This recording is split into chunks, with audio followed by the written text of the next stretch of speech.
Hey everyone, in this video I'm going to go over effects, specifically the effect controls tab. So let's dive right in here. Go ahead and just use any clip that you have on your sequence. That'll do just fine. Where I'm going to head over is to the source monitor. Now if you look at the source monitor or the source window here, you'll notice that there's other tabs here as well. You'll see the effect controls, audio clip mixer, metadata, text. The one that we're going to focus on is the effect controls. If we click on there, you can see that right now there's nothing there available to control. But if I go ahead and select a clip, you'll see that it'll populate with specific controls for this clip. So just know that the effect control is context sensitive based on what you want to work on.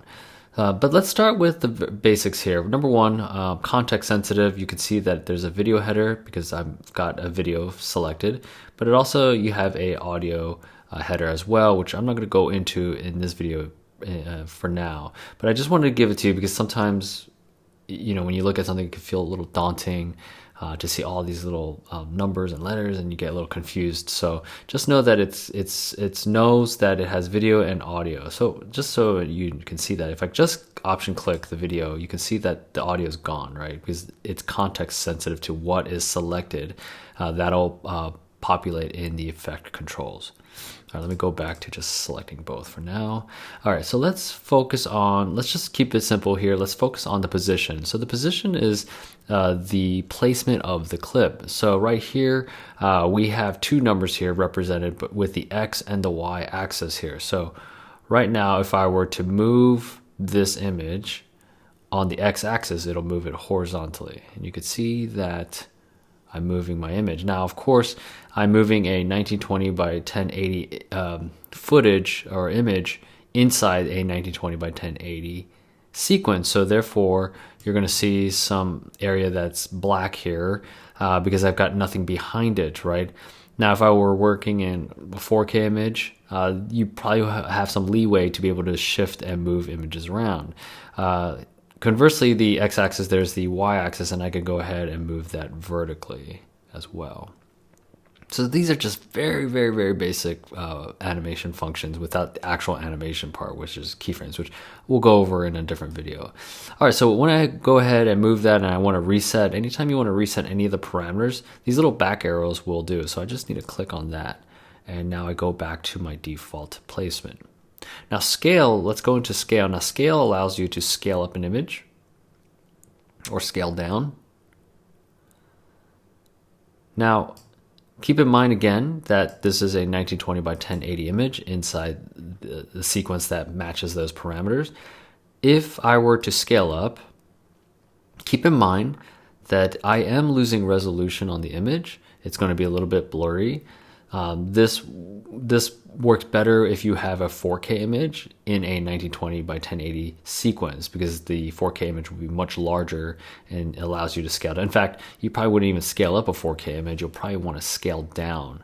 So what I'm trying to tell you is that at 100%, I know that the resolution here is going to be sharp, right? But if I were to go any higher than 1920 by 1080, I know that there's going to be a little bit of blurring in the pixels. So I want to be careful of that here. Make sure I do that. But you get the point of how to scale. So scale basically allows you to either scale down or scale up the image, right? And X and Y on position. So far we've learned the position, we've learned the scale, right? And keep in mind too, if you see the little arrow, you can twirl it open and it allows you to do something a little bit more specific. This allows you to skew the image if you want. For instance, actually this is locked in here. So if I were to turn off uniform scale, it allows me to perhaps stretch either the X or the height and the width, right?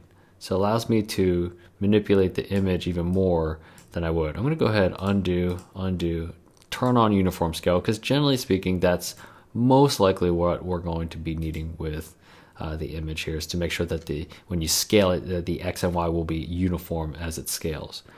All right, rotation, here's another one here. So this allows me to rotate it. And one cool little trick is if I were to hold down Shift and do it, it allows me to be a little bit more what's the word? It allows me to jump in degrees. And if I were to hold down Command, it actually allows me to go even slower. So in case I wanted to be a little bit more precise with that. Okay, I'm going to go ahead and reset that parameter. Actually, I'll just rotate a little bit so far you can see that I've messed with all of the parameters so far. Anchor point I'll just skip for now, but that basically allows me to change the anchor point of specifically for rotation. If I were to rotate it, right now it's rotating in the center because that is where the anchor point is. You can see that is considered the anchor point. So if I were to move it down somewhere else, let's say I move it here, and if I were to rotate it, it will rotate it from that anchor point, as you can see there. But for the most part, what you're going to probably want, especially with videos, keep that anchor point down in the center, unless you absolutely need to move that anchor point here. I won't go over anti-flicker filter, but I will go over the crop left and crop right. If I were to reset everything here, let me just reset everything, put it back to where it was.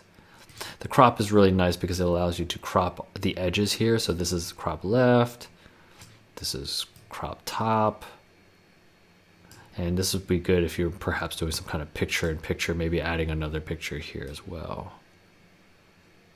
So if I were to crop that image, again, if I were to place another image behind this image, it might do, you could do some kind of like picture-in-picture with other images here. So I'm going to undo all that. Let's keep going down here. So opacity. So opacity allows, it's the opaqueness or the translucency of an image. So if I were to drop it down to 50%, you could see that we could see through the image. Now, it's a little confusing because I don't have another image. So it's what is showing behind this image is the black frame behind the shot here. So really doesn't quite make any sense to understand what I'm talking about. So let me go ahead and just bring in some footage, and I've got a footage already here. Let me go ahead and drop that in here. Here we go. And I'm doing 3-point editing. If you don't know 3-point editing, you should go back to my video on how to do 3-point edit. So I just did that. You should learn it. It's really helpful. All right, so I got my image there. Now I can go ahead and change the translucency. Take a look here. Now I'm going to change the opacity on the top image because I want to be able to see the image underneath it, right? And we know that the top layer is the layer that's going to be most visible, or the one that's visible, and then everything will follow after that. So this one is the one that's being shown. As you can see, you can't see the one on the bottom. But if I were to change the opacity, again, context sensitive, make sure you know which clip you've selected, and then you can change the opacity there. Let me not do too much, maybe like right there here. And you can see both images at the same exact time. Now, one thing I'd like to have, I always like to have the, by default, there used to be here, but I don't know if the new updates took it away, but I always like to have that, the keyframe line here for opacity. So if you go to the wrench here, you'll see, let's see, right there, show video keyframes. Click that on. It allows you to actually change the opacity from here so you don't have to go to the effect controls. I went a little too far there. So I like having this here, especially if you're doing like keyframes, which I won't go into just yet, but just having this available is really, really nice here. So that I would keep that on just to have it. And so there you have it. I mean, there's really nothing more to, I think for the most part, this is the basic properties I think that you should know when it comes to learning the effect controls.